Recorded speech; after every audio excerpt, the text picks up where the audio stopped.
ఓం నమో వెంకటేశాయ.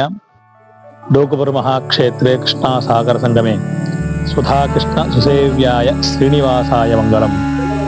అఖిలాండకోటి బ్రహ్మాండ నాయకుడి డోకుపుర మహాక్షేత్రంలో వేయించేసినటువంటి శ్రీభూ సమేత శ్రీ వెంకటేశ్వర స్వామి వారికి ఆలయం వందన. ప్రతి సంవత్సరం కూడా భక్తుల యొక్క మనస్సంకల్పం కొరకు జరిగేటువంటి 6 మహాహోమ కార్యక్రమాలు. అందులో మొట్టమొదటిగా ఫిబ్రవరి మాసంలో జరిగేటువంటి హోమం సరస్వతి హోమ కార్యక్రమం. అది ఫిబ్రవరి 9వ తారీఖున ఆదివారం ఉదయం 9 గంటల నుండి కూడా మన ఆలయంలో ఈ సరస్వతి హోమ కార్యక్రమం అనేది జరపబడుతున్నది. ఈ సరస్వతి హోమ కార్యక్రమం ఎందుకు జరపబడుతుందంటే, అఖిలాండకోటి బ్రహ్మాండ నాయకుడై ఈ భూమండలం అంతా కూడా శ్రీనివాస ప్రభువుగా ఈ భూమండలాన్ని పరిపాలిస్తుంటే, శ్రీ వెంకటేశ్వర స్వామి వారి యొక్క హృదయనాంచేటువంటి శ్రీ మహాలక్ష్మి వారు ఈ భూమండలంలో పద్మావతి మాతగా అవతరించి ఈ భూమండలంలో భక్తుల్ని కటాక్షిస్తూ ఉన్నది.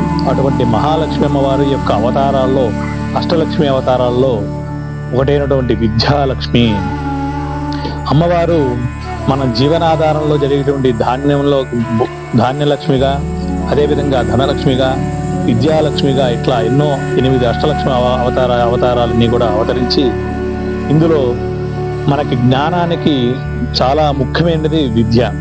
విద్య లేనిదే జ్ఞానం సంపన్నం అవడం.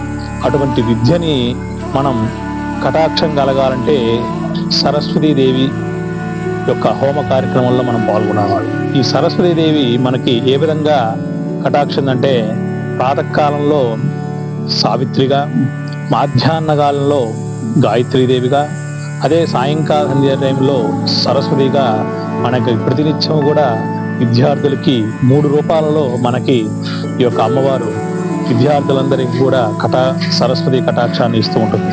అటువంటి సరస్వతి అమ్మవారిని మనం ఈ ఫిబ్రవరి నెల 9వ తారీఖు మన ఆలయంలో ఈ సరస్వతి హోమ కార్యక్రమం అనేది జరుపుకుంటున్నాం.